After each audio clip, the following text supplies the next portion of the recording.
Hey everyone, welcome back to the Sheffield Wednesday rebuild. I'm going to jump ahead now to the end of season 1 and reveal that we did manage to win the title in the end. We had a few bumps along the way with jumping around with Rotherham, first and second, taking it in turns to be at the top, but we managed to clinch it in the end with a really good finish. Into the Premier League, Liverpool pipped Man City to the title by 1 point, with Chelsea, Man U and Spurs and West Ham far behind. At the bottom, we saw a few teams going down that we'd expect, with Leeds, Watford and Norwich all going down, back down to the Championship. It's probably not too dissimilar to how real life will finish, although Newcastle probably won't be down there. Into the Championship, Sheffield United and Fulham went up automatically, with Reading, Bournemouth, West Brom and Forest making the playoffs.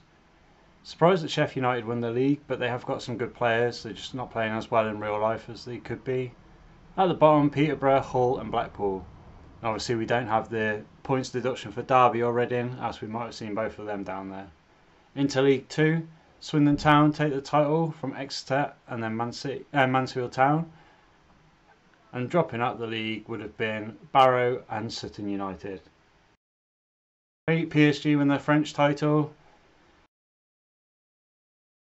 Bayern Munich win the German title. No shock in either of those, to be quite honest. As we jump into Serie A, where Napoli clinched the title with a 6-point lead over Juventus and Inter. On to La Liga, where Atleti pipped City rivals Real Madrid to the title by 11 points. It's a massive difference. And Rangers beat Celtic to the title by 5 points. Arsenal win the FA Cup with a 1-0 victory over my Coventry City side. Love us to get to an FA Cup final in my lifetime again. With Liverpool winning the Carabao Cup 3-1 over Wolves. Newport County managed to pick up the Papa John's Trophy with a 2-0 win. And Chelsea opened the season with the UEFA Super Cup. Bayern made it the double with a 2-0 win over Real Madrid in the final of the Champions League. Liverpool won the Europa League on penalties, while Spurs won the Conference League over Feyenoord 3-1. So we take a look at our squad now. We've seen a little growth in our goalkeepers. Farrell returned back to Leeds this summer. Or Burnley, sorry. Brown +4 at left back. Johnson will be leaving us. Luongo's leaving.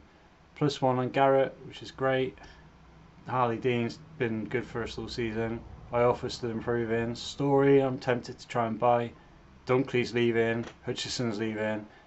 Brennan's been out on loan. He's improved 4. He's still way off the first team. Hunt will be leaving. He managed to go up by 1. Josh Key hasn't improved since his sign for us, but he's been doing well there. +4 for Adeniran. Barry Banan +1. Waldock +3, but he'll be leaving. Byers +2, but I've transfer listed him. He's just too far off the team. Gains for both our loan players, as Hunt and Dedabashir are out on loan. Alex Scott +3. Sal +1, but he will also be leaving. Mendes Lang, same. +2 for Ricky J. Jones, +5 for Tyrese John Jules. Really impressed with him in the second half of the season. Patterson and Windass both +1. Gregory -4, but his age, he was always going to decline. And absolutely nothing Berahino. So really disappointed with Berahino actually. It just didn't really do a lot for us. So you have it. Story, Dean and Peacock Farrell go back to their parent clubs. Hutchinson, Luongo, Hunt, Mendes Lang, Wildsmith, Waldock, Dunkley, Gregory and Berahino will all be leaving on Bosman free transfers. We jump into our youth now. We've got Ronnie Kirk, who looks like a pretty decent CDM. Could play in centre mid as well. He's quite well balanced. Just need to focus on his passing, but we're really focusing on trying to get that physicals up. Jacob Charlton's still sort of slowly improving. He's probably some way off the first team though, and we'll probably have better options after we've dealt with the transfers. Enrique Peralta's been here since the start and he's still slowly improving. Passing's up to 59, which is cool, but the rest of it's not great. Daniel Garrett slowly progressing up to a 65 rater, 55 shooting. Jay Parr's improving way quicker than Garrett. Looking at financials, we made a profit of 37.4 million this year, which is great.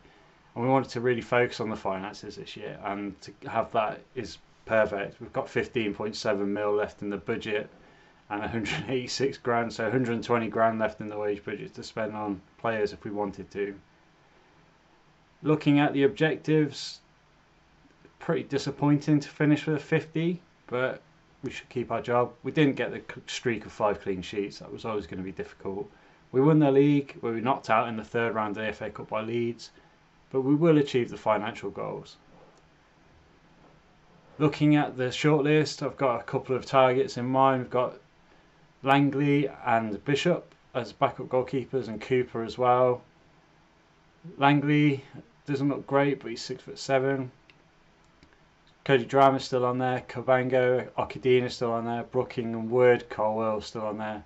Ratanen's still on there, but he's already agreed terms to move to Empoli, so I think we're going to have to miss out on him.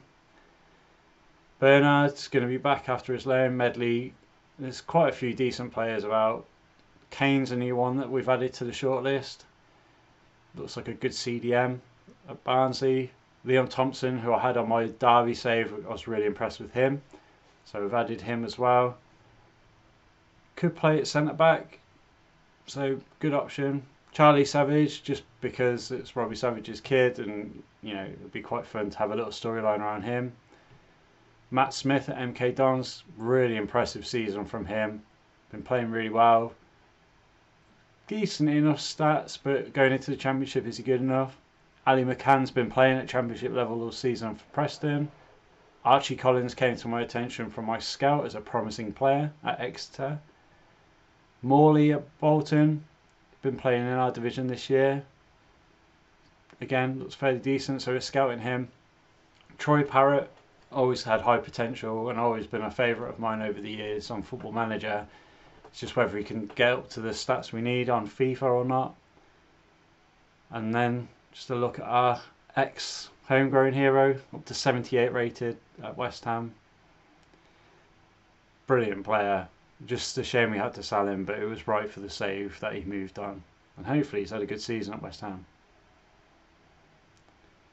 So finally, we just move into the next season. We'll set up the pre-season tournament. And yeah, we'll be building now for our first season back in the Championship. Straight back in after our relegation in real life. So it'd be great to try and push the squad forward, really develop our players and get involved with the transfer market. I just want to say a massive thank you to everyone who's subscribed and watched my videos. I really appreciate it, and any further support would be amazing. Thanks. See you next time.